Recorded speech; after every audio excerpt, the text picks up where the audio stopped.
Thank you for tuning into the Model Connection podcast. I am your host, Eric Harrell.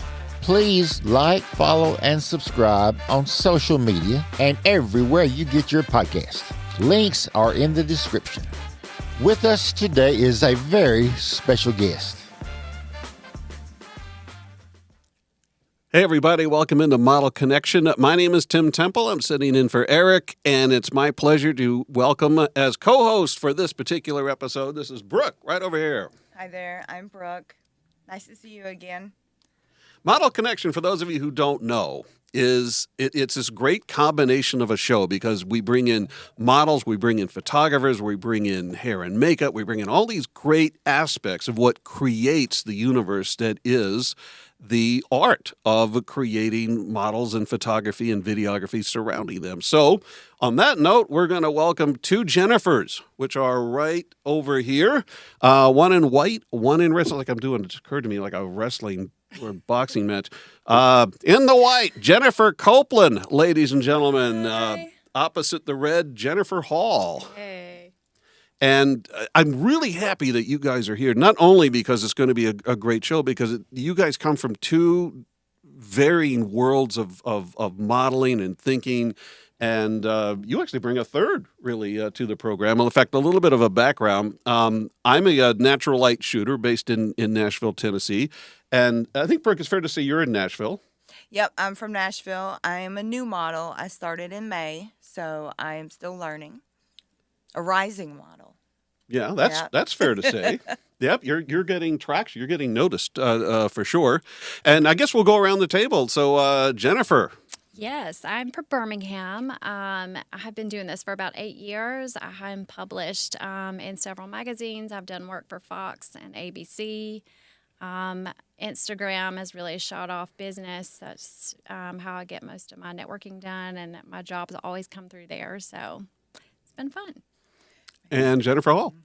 Hi, I am a model out of Knoxville. I do a lot of different types of modeling. It can be anywhere from cosplay to something that's dark and foreboding or fashion-wise. I model, my agency is actually Gage out of Knoxville, and I always enjoy doing lots of different stuff, different experiences. It's all about it. I think that's a great topic to open with because as a creator, myself as an artist, I love different as an inspiration, and also I think it's kind of a goal for shooting. And I know from speaking with you off camera that you feel the way. But I want to open this up to the table. Do you guys prefer to do something that's different, or do you guys enjoy more of you have a niche that you shine in, and that's the preferred place where you just like to play? So I whenever I got started doing this, I did not start purposely. I did it for a friend. She was getting photography, boudoir work off the ground, and she just asked me to shoot for her. So that kind of, launched this whole ordeal that I've had going on. And she said, you should really expand this. You're really good at it. But I've never, we talk about all the time how there's Instagram models, there's runway models, there's print models, there's so many different types of models. And branding, branding's such a big thing, branding models. But I've never runway's never interested in me, but I do a lot of branding. I do a lot of work for photographers, just for their advertising purposes. And I never wanted to narrow down to one single thing. If you look at my page, you'll see so many different kinds of shoots. We shoot everywhere. We shoot at the beach. We shoot on the ranch. We shoot for different brands. And I want it to stay that way. I don't ever want to be, I want the best of both worlds. I want to do Instagram branding. I want to do work for photographers. I want to do all of the things and not just have, one single thing that I'm narrowed down to. I want to branch out and kind of have the best of both worlds on the internet and with my photographers. So I've tried not to narrow it down to any specific type. I just want to keep it open so that, I have more opportunities. There's so many things that you can branch out into. Jennifer Hall, same question. Okay. I think that is really awesome and a good rule of thumb is to keep yourself open and to do multiple different things. Don't ever pigeonhole yourself into something. into one specific thing. But I also think like it is good to, if you have a certain vibe to you or a certain look to you that really makes you shine in a certain mode. I found that mine has always been kind of more of a darker sort of motif. The main ones have been kind of the gothic sort of theme. And I really fit that theme, the witchy, creepy, sort of Celtic-y vibe. And I really do well in those shoots. So when I do those shoots, I like really go out on them. But it is important to do all sorts of different things too, because you don't want to be known as that witchy model or that swimsuit model or that one type of model, because certain people might decide not to want to work with you because they think you're not into or interested in that. So because of that, then, are you looking forward in your personal portfolio? Do you want to do a big cross-section of variety? There's a big cross-section of variety, but there is also definitely an overall theme that people can kind of see. If you look at it very much, there is sort of that darker gothic-y look if you look through my portfolio. But you can also find other things that just kind of pop out. It's like, oh my gosh, there's a pinup shoot. Oh my gosh, there's one where she's like doing fashion on a runway.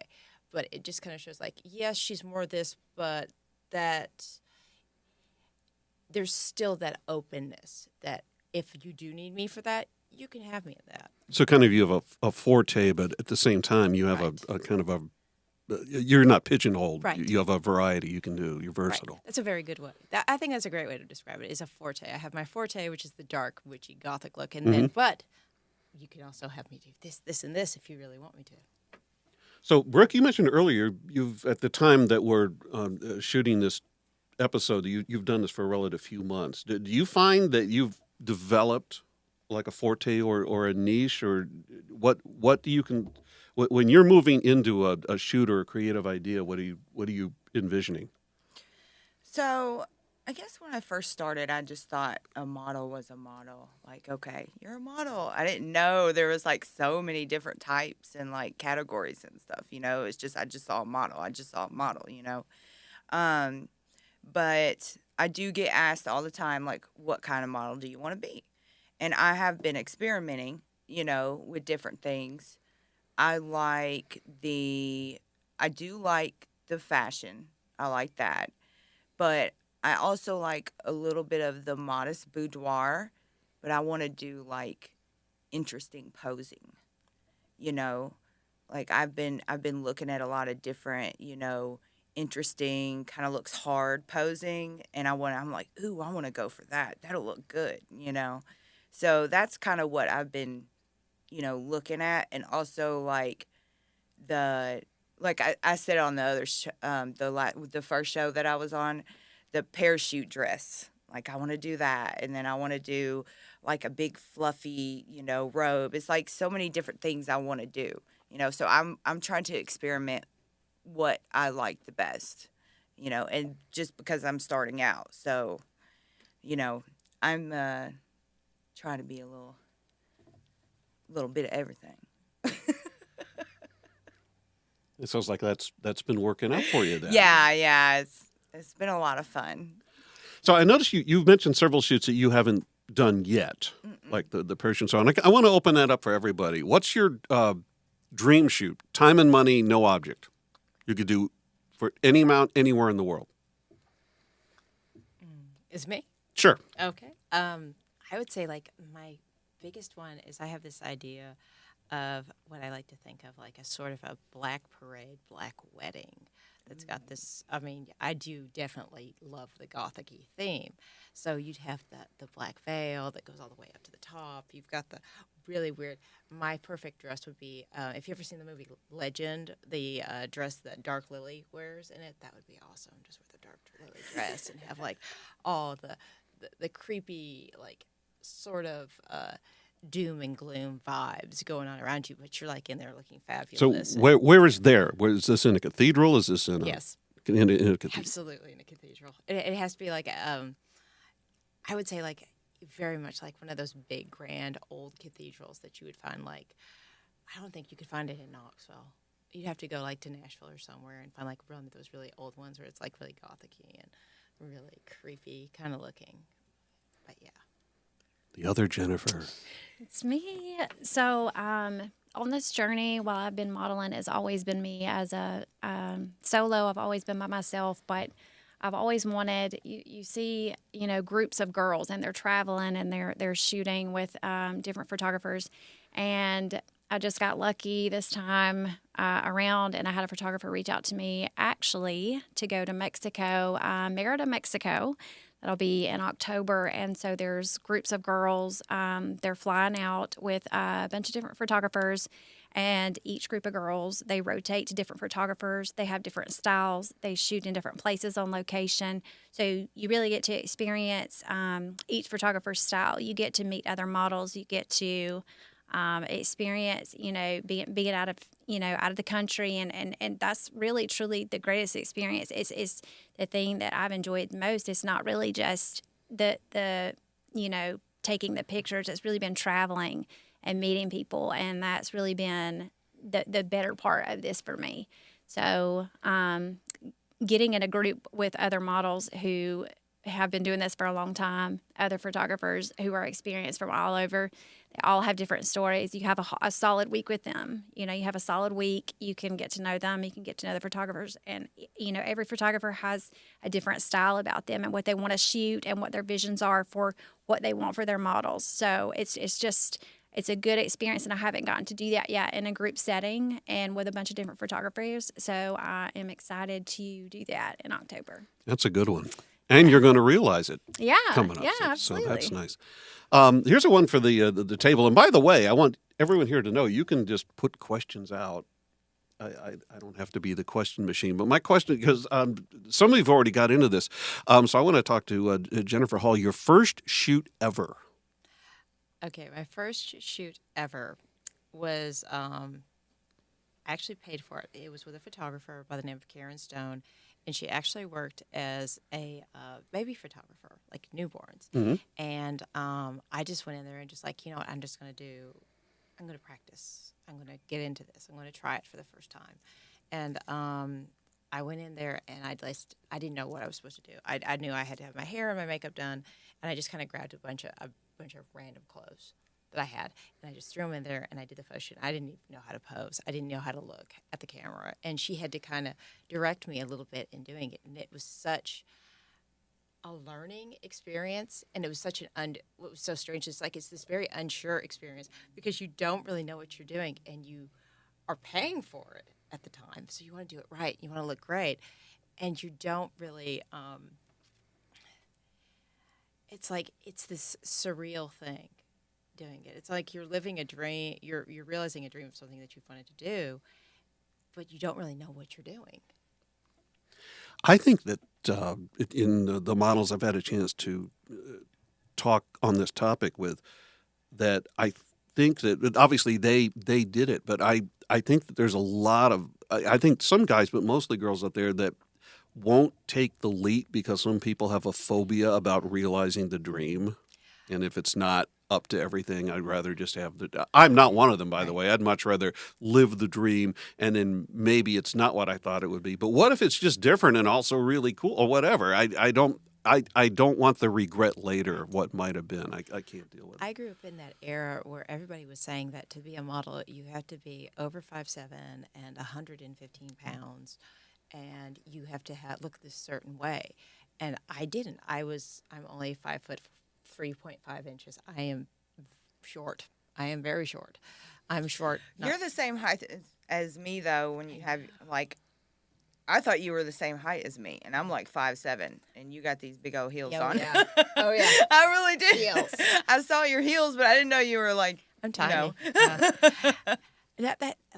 didn't do it I wanted to do it when I was a teenager, but everybody said you can't do it because you're so short. Models are supposed to be tall and skinny, and you get into this idea that you just can't do it because you don't fit this image that everybody has in their head of what a model is supposed to look like, and you just don't pursue it because you're afraid that people are going to laugh at you, that people are going to say you can't do it. And when you get to be a certain age, you don't really, pardon the phrasing, you don't really give a shit what people think of you. So you go, and I'm going to do it anyway because I want to do it. I've always wanted to do it, and what's the worst that could happen? You think you're laugh at me? Okay, I've been laughed at before. So you just go in and do it and enjoy yourself. And I mean, there's nothing worse than unrealized, like, I guess, aspirations or dreams. Some regretting, thinking that you could have done it and you just never. See, I think did that's it. the worst part of it. It's an aspiration that you literally could have Right. achieved. It's not like, an extreme example that, I could close my eyes and wish with all my might, and I'm never going to pitch for the Yankees. I can't aspire to do that. I can't pursue that. But something that I could go after, and for whatever reason I elected not to, is something that, to sit many years and later sit in the rocking chair and just, I should have done that. I don't want to be that person. So I absolutely get what you're talking about. To open this up, do you guys feel the same way, or is it more of, have you achieved it, or what do you guys think? It's just touching on, you wanting to get into doing this and feeling, like you just couldn't do that. So a big part of the reason that I will be 39 in just a few days. So I'm much older than most, most Instagram models, but fortunately the internet, social media, that's a big platform for everyone. But I have so many, we live in a small town. But I have so many women that follow my page that reach out to me, and they want so badly, not necessarily just to follow along to pursue a modeling career, but they want to do photos for themselves, whether that be boudoir, whether that be, for their spouse, for themselves, and they want to feel confident and feel beautiful in their own skin. And so I created a group that I add people to. That's a private group, and it's just a support group where I share my experiences, I share my photos, and I give these women, tips on where, what they can expect, if they want to do boudoir, where they need to buy, good places to buy lingerie, good photographers. It's so important to research your photographer. It's so important to research your makeup artist. There's so many women that want to tap into doing, photo shoots and doing this type of work, and they don't know where to start, and they're terrified about what people are going to say or what people are going to think of them. And especially when you live in a small town, they need a source of encouragement. And so that has been a really big thing for me, in doing this, is being able to help women, especially women who are a little bit older and they're wanting to do this for their confidence level. They want to feel beautiful in their own skin. They're wearing so many hats.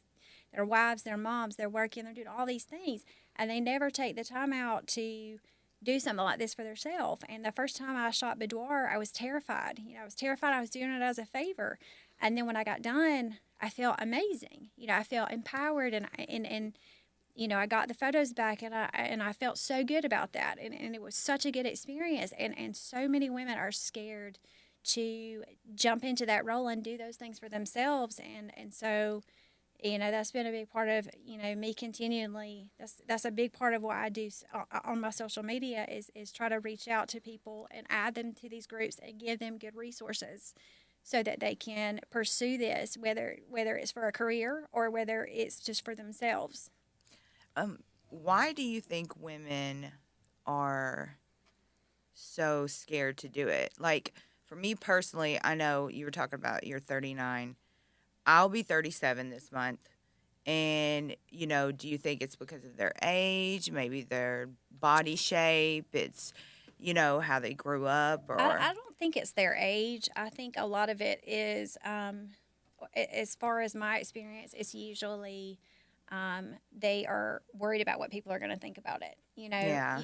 Where I live, there are only so many photographers. I'm lucky enough that I've branched out and my photographers, I work out of town and I travel, but we do have some good photographers, in town, and they are worried, about what people are going to say, what, they want to do these things for themselves, and they have self-confidence issues. They say, well, they don't have any guidance. They're insecure. And they're insecure about themselves. Mm-hmm. And that's been a big push for me in this industry, was trying to give them guidance, create that group, and add people as they needed it. And I get messages all the time, and they're like, I really want to do this for myself. I'm scared. I don't know where to start. Can you help me? So I feel like a lot of women, you know, they want to do this for themselves, but you know, they don't have anybody to lead them in the right direction. You know, so it's, I mean, you know, it's a little bit of both. I think they're scared and they don't have any support behind it. Exactly. They need some guidance. Absolutely.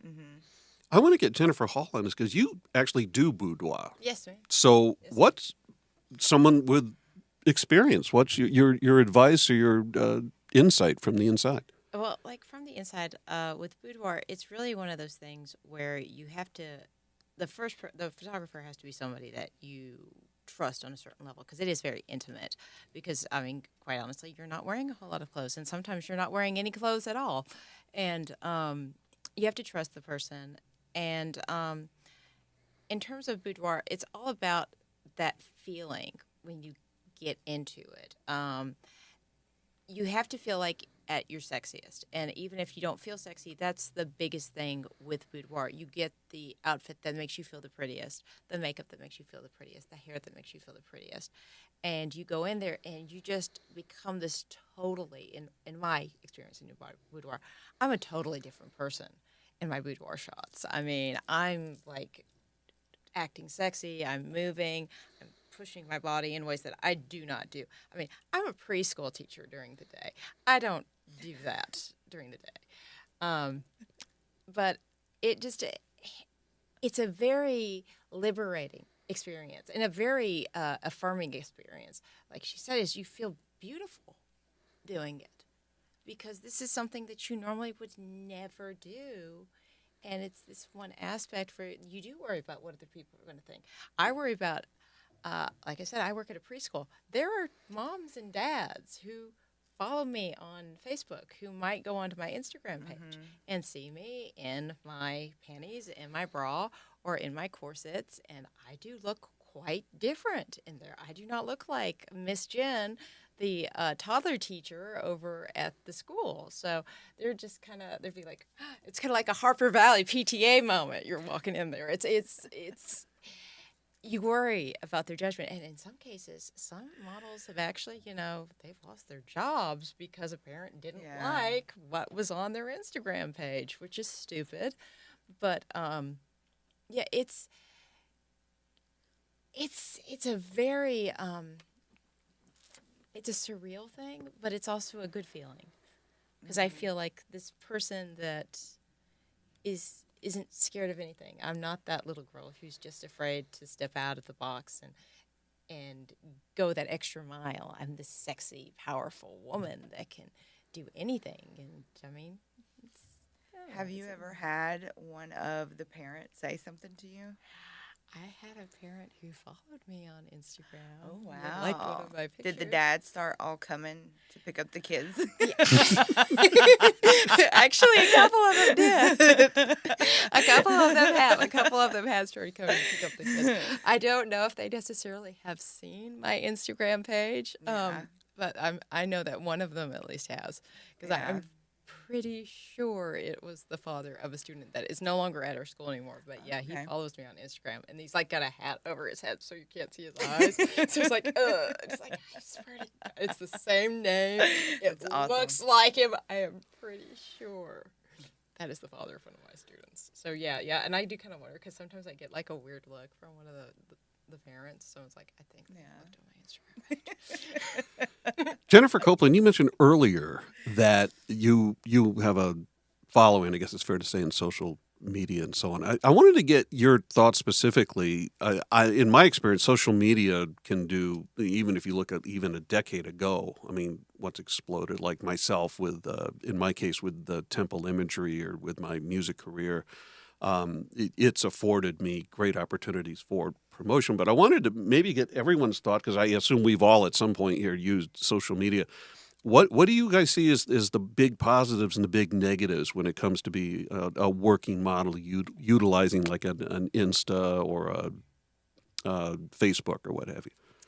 I think really it's positive for the most part. I mean, a long time ago, they needed agents. They had no platform. Women had no platform to be, discovered. I mean, they were. The way we are now you can put yourself out there, you can brand yourself, you can market yourself for exactly who you want it to be. And it's gotten to where now it's not just about a pretty face anymore. Like it's there has to be more than that. People want to know about your life. They want a little look into who you are, your personality, and you're really branding yourself. And people are not just buying into how you look; they're buying into your personality and your lifestyle. I a lot of the photos that I take, they're very glamorous, and that's what my photographer wants from me. But I'm Southern, through and through and through, and I'm on a ranch a lot, and I'm with horses and I'm dirty all the time. And so I go live sometimes, and I try to share that part of my life because that's really who I am. And people respond to that because, there are gorgeous models all over the internet, and it's just so fabricated. They seem untouchable. They don't seem like people can reach out. It's so important too. I found that you have to communicate with your fans. There's so many times that people want to reach out to you, and they comment and they want to talk and they want to go live, and that goes so far. I mean, it goes so far communicating with the people who are following you. And all of my business, not a little bit, but 100% of my business has come through social media. I mean, I started from doing the one shoot, and TikTok recently has been the big thing. I mean, TikTok is blowing up, and people are getting away from Facebook, and you can go live and you can share clips, and that's such a busy. That's really I have, I don't know, 4,000 people on Instagram, but my TikTok went from 2,000 people to 30,000 people, like that, and it's just sharing clips of your life, and I get a lot of work through there too. So social media has changed the game for women who want to tap into this field of work. I mean, you can do anything, go as far as you want. I mean, networking, that's my biggest thing. Models coming into this industry, networking is key. Networking is key. Social media is key. I mean, that's the number one aspect. At least it has been for me. But it's just very important. Well, I think networking, I couldn't agree with you more. That networking in our current year and moving forward is very, very, very important. If you want to stay working, in my case as a shooter, and obviously with you guys as models, because it's not only who you know, it's who the people that you know, and right. so on and so forth. That's And you can right. start doing your homework. You can check on a model's track record. You can check the photog's track record. You can see what the hair and makeup's about, and so on. That's even speaking to that note. You can reach out to people that that they've worked for. I have worked for a model or a photographer out of LA, and he's a well-known photographer. He shoots a lot of celebrities, and that was one of my dream shoots, and I had myself so worked up to shoot for him. And I met him in Texas, and I was collaborating with him in a spa out there. And when I got there, I flew out there, and when I got there, it was just an immediate bad vibe. Like he was terrible to work with, and it was so shocking to me because he is such a big name with celebrities, and Do you think that contributed to the negative experience? I think his attitude, the way that he was handling his models, his attitude, he was just very handsy with his girls, girls, especially young girls coming into this, they will put up with stuff like that. Mm-hmm. Me, mm-hmm. I'm not going to do that. I will get back on a plane and I will fly back home. I love my job and I love helping other women, but my integrity is not for sale. So this, he wanted to run the show. He wanted you to act how he had so many expectations, and he was just, in general, he was rude. But I guess he felt like, he shoots a lot of celebrities. It's just he knew who he was, and that's what he expected in return from his models, is to do what he wanted, and that's just.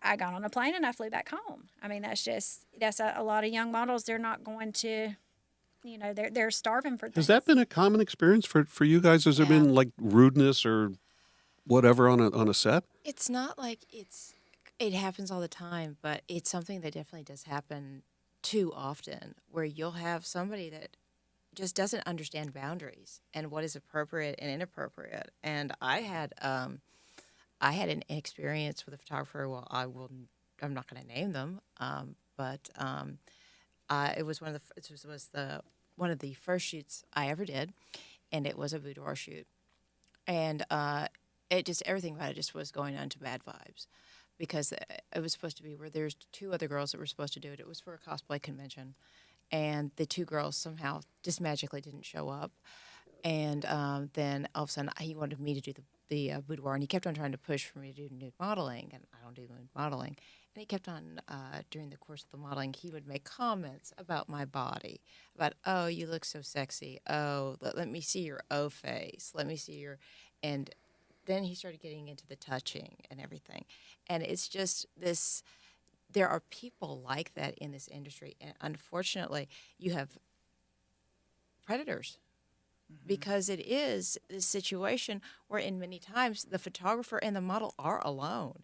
Because even though if I go somewhere, I usually have my dad drive me. He's not in the shoot. He's out doing something else, because I just feel like that's not a professional thing to do, is to have my dad in the shoot with me, because I feel like it's going to distract me. It's going to distract the photographer, particularly if I'm in my underwear.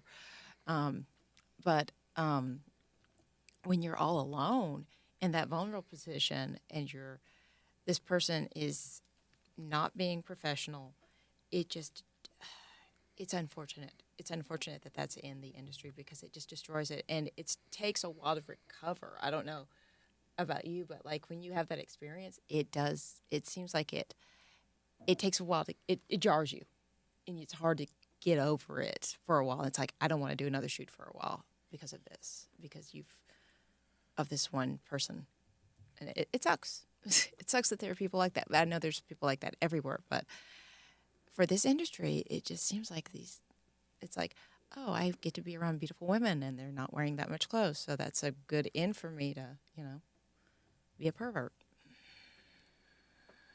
It shouldn't happen, Yeah. but it obviously does. Now, you've done this for a relative few months. Have you encountered this already, or Fortunately, you know better? no. I have. I had a photographer, a great photographer, on my third shoot. His name was Tim, and and he told me something that stuck with me. He said, "Never do something you don't want to do." Absolutely. And that honestly has stuck with me, and I have been fortunate to, learn a lot from models like you guys, ladies. And, everyone tells me to research and, bring somebody. And, I look at, research who they are, I talk to them a little bit beforehand too, because I don't want to not feel comfortable with somebody, So even like meeting somebody first before the shoot is a good idea too. And it will affect the outcome of your pictures if you are uncomfortable it with will. a photographer, because you can see it on the model's face. Like, you are just pushing all the bad vibes, because you can see it on your face that Yeah. you're uncomfortable. Yeah, there's either, in my experience, there's either a chemistry or there is not. Right. And that means you may be able to get a technically proficient shoot done, Yeah. but there's no real heat or magic in the shot, and you can't fool the camera. Yeah. You just I had a photographer he passed away a while ago, and I don't know if you'd ever heard of him. He's the late, great Tony Aldrich. And he shot for Tribe a lot. And he was one of the first professional photographers I shot with, who had shot with models and professional things all over the place. And he did one of my first really good boudoir shots. I don't know if I said that it's the one where I'm in my underwear and it's the pink set. And he had such a vibe to him, and the two of us did, that when we would make pictures, they looked amazing. And when you have that vibe with a photographer, it is just so awesome. I've got another photographer that I shoot with that's really great. That's Michael Miller, who's out of Cleveland. And when you vibe with them and you're comfortable, you make beautiful work. But if you're not, you just take a picture that could be amazing and it just goes. Can I ask a question? Of course. What about, so I haven't traveled yet, to a photographer. Like I've had a photographer offer to, I'll pay for your gas or I'll pay for a hotel. Like at first, I think that's creepy. But then I had someone tell me, no, if he's going to, you put your name in the hotel, if he's going to pay for it, then, you should go. Don't go where, there's nowhere to stay or something like that. So I haven't experienced traveling yet. Like what is some advice or some tips I should do? If he's going to pay for a hotel and your gas, go ahead. Go for it, girl. I mean, Yeah. that's awesome. Now, what I would say would be a red flag is if they said, okay, I'll pay for your gas and you can stay at my place. That's Yeah. a little bit of a red flag. That doesn't necessarily mean that they're not on the up and up, but that is, it's a red flag. Yeah. Because it could be. Well, yeah, I would. Yeah. Yeah. But paying for a hotel, as long as they're not in the hotel with you, that's fine. Yeah. I mean, like, go ahead, man. Go. God, you're treating me right there. Okay, thank you. Yeah. Because most of the time I've had to pay for my hotels. I'm probably I'm wired a little bit differently on that. I'm never going to agree to travel for a photographer that I have not worked for. If there's somebody, the photographer that I travel around with, he came to me first. He came to my hometown. He was, I met him on my territory. I decided if he was right for me, and he decided if I was right for him. And once we built that relationship, then we went forward with traveling, and we built a really good, strong relationship, and that's important in this industry. But the dangers, I have so many messages that come through every single day with people posing as photographers, slapping up fake Instagrams, and they want to know my location. They'll say, I'm willing. I've had somebody willing to pay that are sent me full length contracts, and I mean legal contracts for $200,000 and $300,000 to get me to fly to them. And you don't know who this person is. Sure, it seems like a lot of money. Sure, they're offering that. Sure, they're offering that. But at the end of the day, your safety is first. You can't just jump into traveling, whenever you're asked. And so, in my opinion, I would never take a risk on flying somewhere or driving somewhere to a hotel anywhere. I don't care what the offer is. If you're going to establish yourself as a model and you're going to be consistent with your photographers, there needs to be, if they cannot come to you and shoot first with you, which should be the situation, you're a female, your photographer can come to you. Zoom meetings, you want to see their portfolios, you want to talk to past clients. This isn't something that you just jump into. That's you have to be very careful with that, because What about bringing somebody with you? If I brought someone, I always ask. So that is an option, but like for me, when you fly places, people can't. It's very rarely places that I can just drive to. Yeah. Texas. I'm from Birmingham, but it's typically I have to get on a plane and I have to go. But so for me, that's not, a lot of times that's not an option, because unless I'm lucky in this aspect, but my best friend is a makeup artist and an esthetician, and she owns a spa. And sometimes, if you're really good, you can bargain that price in, and I can get her flight paid for, and she will come, and she'll be the makeup artist on Key West. Her room was paid for.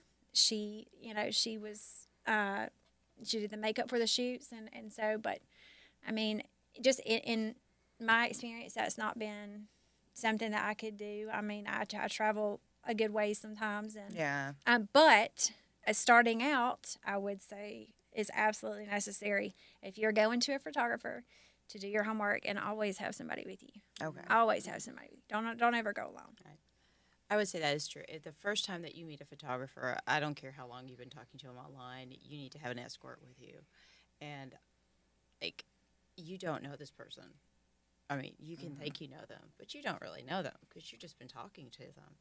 And I'm, like I said, it's perfectly fine if they want to pay for the hotel room, if they want to do that, and you're going to be shooting. That's awesome. But you need to have somebody who is going to be there. Usually my dad is with me if I travel. So my dad is sitting out in the car outside where I'm doing the photo shoot.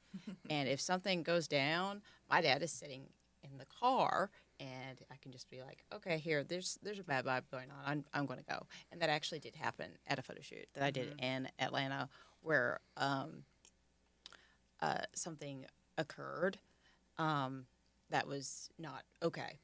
I don't want to really get into specifics, but it was something that should never have happened. And the photographer made me feel unsafe. And I just sent a text to my dad, and I said, listen, I'm really uncomfortable right now. And I actually, at the time, this was my first photo shoot. And I talked to this, I didn't understand what was going on because they were doing something that was really inappropriate. And I just texted this other model that I knew on Instagram. Her name is Tanya Rhodes. She's called Devil Doll on her page. And she's really awesome. She's got all these tattoos. She's super awesome. And I was like saying, listen, this is what's going on. And the guy was like touching me and making comments that was making me extremely uncomfortable. And she's like saying, no, he should not be doing that. That is not appropriate. He shouldn't be touching you or doing that. And so the first thing I did was I texted my dad, who had gone with me to this photo shoot, and he was in the other hotel room. I said, Dad, we need to go. We got to get out of here. So I went back to the room. I said, I'm sorry, I've got to go. There's an emergency with my dad. I just got to go. I should have just told it. I mean, it was my first time this is happening. I should have just told him to go. You know, pardon my language, but told him to go fuck himself and leave. I should have done that. But I'm not like a really aggressive person. It was the first time this had ever happened to me. So I just kind of left. And we just got in our car and I left. But if my dad had not been there with me,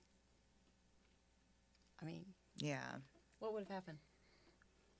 So, yeah, like, you need to have somebody who can not necessarily be sitting in on the photo shoot, but they're there if something bad like that happens. The guardian angel. Yeah, that you can, like, go get out of there. Yeah, absolutely agree. I've been kind of, I don't know if amazed is overstating it, but the number of models have asked, do I mind if the model brings somebody? Yeah. And I don't. Like, bring whoever you want. It's that, it's on your dime, but, bring whoever you want. I don't care. And I always say, like, you don't necessarily bring somebody on with you to every photo shoot. But if that's what you need to do, that's okay. And I even tell people, don't bring people into the photo shoot. Don't that messes up the vibe. But if somebody ever tells me off the bat, I don't want you to bring anybody with you, and I want to shoot with you alone, that's like this major red flag that's saying, do not shoot with this person. Yeah. That's a weird thing to say to somebody right off the bat. I want us to be alone in this. Many times, I mean, the photographers are usually guys. I'm just going to say it. Yeah. They're usually guys. And they're bigger than you, and you're in this vulnerable position. Yeah, I had one photographer, I was like, do you mind if my boyfriend comes with me? And then he's like, well, I don't want to feel like a third wheel. Block. That's what I did. It's like, nope. Yep. I'm not going to do it. And it's a very strange thing when they just immediately, because I normally don't have people in the photo shoot with me. They're like, they're a ways away. They're over at the diner. They're in the car. They're doing their own thing. But when they just flat out say, listen, it's just going to be you and me there. I don't want anybody else there. It's like, why are you telling me this? That's weird. Why are you just immediately saying no one? That's making me feel like there's something that may not be necessarily what you're trying to say, that you're going to do something that's nefarious and messed up, but that's what it's making me feel like. Yeah. It's making me feel like I need to look out on this one. Maybe I don't need to take this one.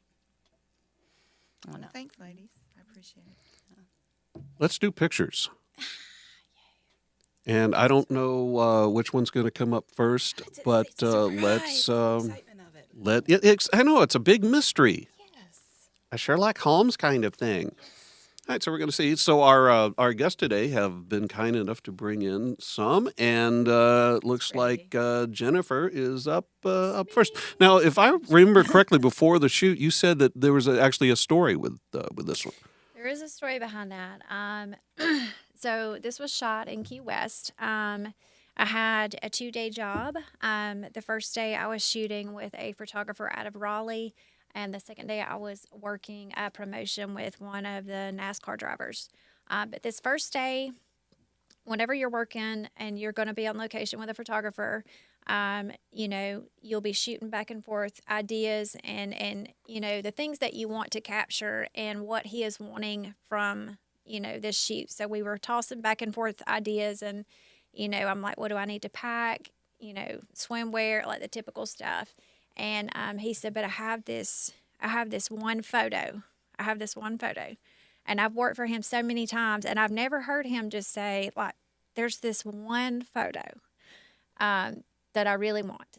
And so it piqued my interest, and I'm like, well, send it to me.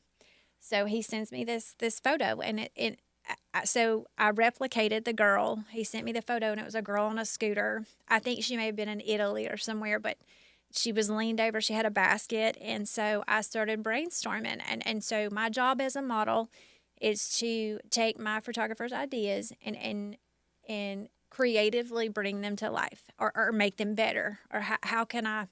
So he sent me that photo, and I got to brainstorming, and I'm like, we were shooting in lingerie, we're shooting in swimsuits, we were shooting in all these typical things, and I'm like, we can do better for this photo that he particularly wants for his advertising and gallery.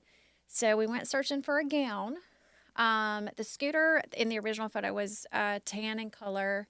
It was a really pretty photo, but I think it was just the angle he wanted. He wanted the scooter. He wanted the whole vibe. So he's like, I just don't know how we're gonna get a scooter down here. And I'm like, I have a very big personality. I'm pretty ballsy. So I'm like, all right, we're going to find a scooter place. I'm like, you start driving. I'll Google. So I found this dress. I put it on. I packed, this day we packed all my clothes in the car. I just jumped to the back of the seat and I would change and we would hop out and we would just set up. My girlfriend, my makeup artist, she was with us, and we just went around shooting. And so we come up on this scooter shop that I Googled, and he's like, well, they're $50 to rent. I'm like, no. We're not going to do that. So I run in the scooter shop and I'm like, listen, I'm here with a well-known photographer, and I'm like, you see this picture? I'm like, you can use this for your advertising if you can let us use one of these scooters. And she's like, yes, ma'am, absolutely. Yeah, you have to offer, like, you show them what they're getting. Everybody wants good advertising, right? Mm-hmm. That's good for her. That's good for me. That's good for the photographer. So they come out and they pull the scooter around and they help block off traffic on each side. And the photographer, he got the shot he wanted, and that was his big, that's the photo he really wanted in the keys. We got so many good ones, but that one in particular, I was really proud of for him because I like it. I love it. Yeah. So the angel shoot. I think this is one of the other tips I would have too for new models coming in. I've gotten to where I have, I charge a day rate, and my makeup artists, they are all worked into my contracts and things like that. However, sometimes you have to invest in yourself. So, and what I mean by that is this was a collaboration with a bunch of different people, and I did not get paid for that shoot. But the lady that took months to create that costume, she wanted those photos. I love the people that created those wings, they wanted those photos. The photographer who shot that, they wanted those photos. I wanted these photos. So this was a collaboration with all of these people who came together, and they said, this is going to benefit all of us. And you have to do that sometimes. And from that shoot, that lady sold out of, like, all of her spots for making those costumes are sold out through the end of the year. I have 3 new contracts from those photos. So you have to collectively decide sometimes to, you got to keep things different on your page. That's what I said. I keep an open book on my page. You never know what you're going to find there. And I do that purposely. And every time I post something different, or, when I say, all right, let's do something really big. Let's collaborate. And so I'll reach out to vendors and I'll reach out to photographers and I'll say, okay, who wants this job? This is what I'm looking at. Let's really think out of the box. That brings everybody business. That brings me business, photographer business. Everybody that's involved benefits from that. So that that helped everybody involved, and I signed 3 contracts off, off that photo shoot, and that's local. That's a local place that we shot at, and I don't even have the rest of that gallery yet, but we shot at sunset, and I was burning up, and that thing was a pain. We had to maneuver those wings. They're maneuverable, but we had to run them down my back, and we had a lot of help. We had a whole team of people there. So it's just, that it goes back to investing in yourself, and you just being uncomfortable sometimes. That became the yes. That became the iconic photo for me. That was shot in Nashville at a penthouse. The guy that shot the scooter photo, he shot that one. We shot, I think, for about 9 hours that day, and if you've ever shot for that long, you know what your body feels like after the fact. And I think a lot of new models are not prepared for that. But I had shot boudoir before, but I think when I walked into this one, we were really pushing the limits with the things that I had done. And he's like, Jennifer, if you want to go big with this, if you want to be a boudoir model, if you want to do big things, you have to push yourself. You have to let me capture you, and you have to relax. You have to, so this was about 2 hours in, and at the start of every shoot, when you're modeling, the first few photos, am I right? They're always stuffy. Like they're awkward. They never turn out. Once you are comfortable with your photographer, and your photographer is comfortable with you, and you kind of get a rhythm, and then the flow starts happening, and you're doing. So this is about 2 hours in. I'm having some adult beverages. So, but I had a makeup artist there from Nashville. She was amazing. I always do my homework if I'm shooting out of town. I find the best makeup artist. I make sure that we're shooting in a spot with good light, and so that one probably was. I don't know. That one performed the best of all my photos. Those were great.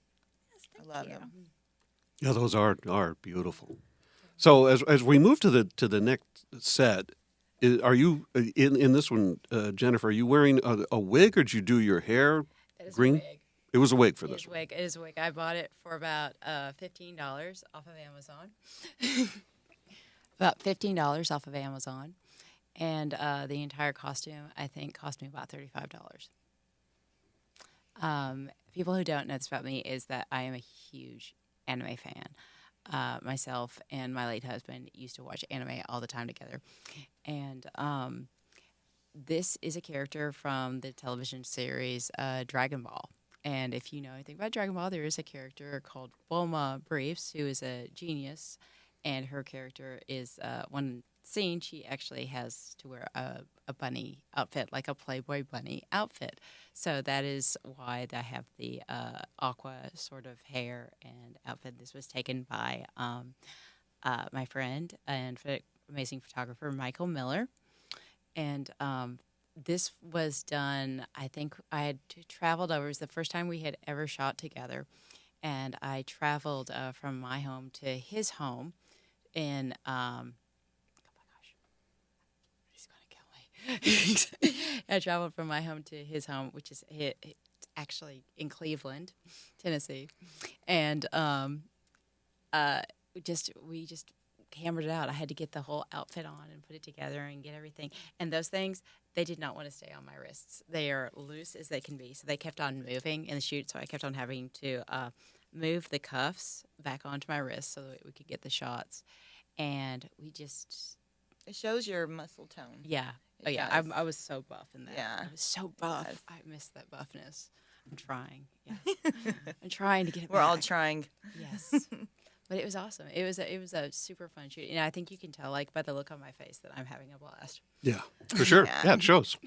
Yeah. Oh, yeah. That's a favorite. That was shot by John Carter, who is Fulgent Photography, and that's actually been in 2 different publications. One was in Retro Lovely magazine for the cosplay. I think it was in Retro Lovely magazine was one of them. That was from a set.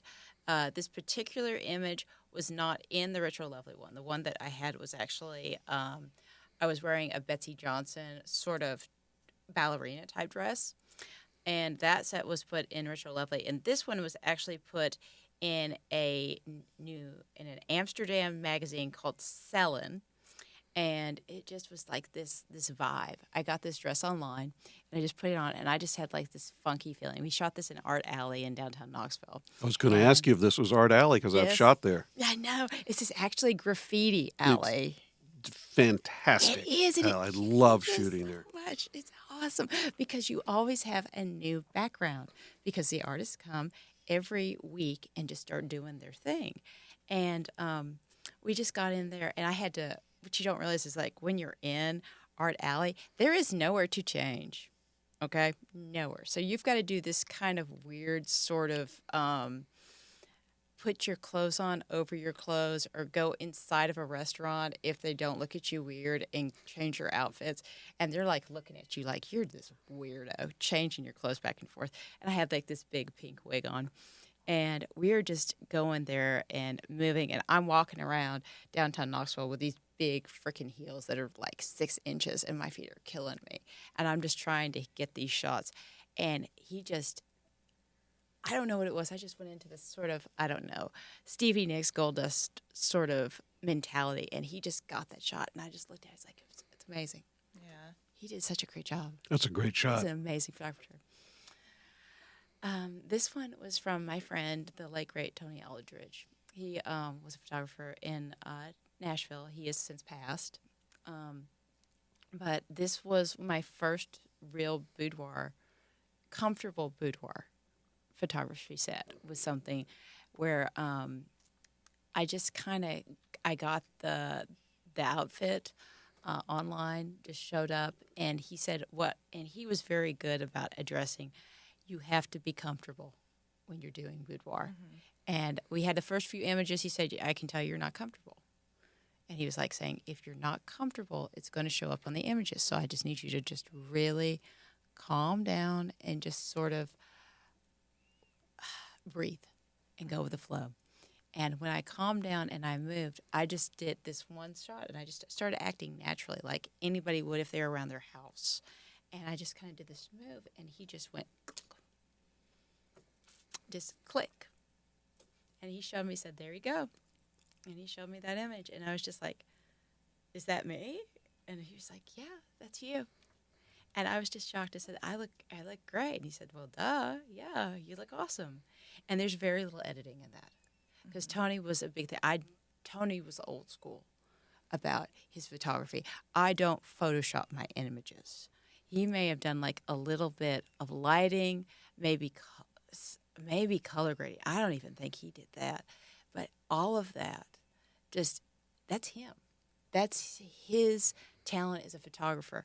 And the makeup was done by a very nice lady by the name of Shannon Prince, who is an MUA over in Murfreesboro, who I love. And I've worked with her twice, and I'd work with her a million times. And she did my makeup, and she sat during the whole shoot too. But I mean, that's my favorite. I've got to say, it's like, if it's not my favorite, it's certainly my top 5. That's the most. It's a beautiful image. It is. It really is. It's the most beautiful I've ever felt in my life.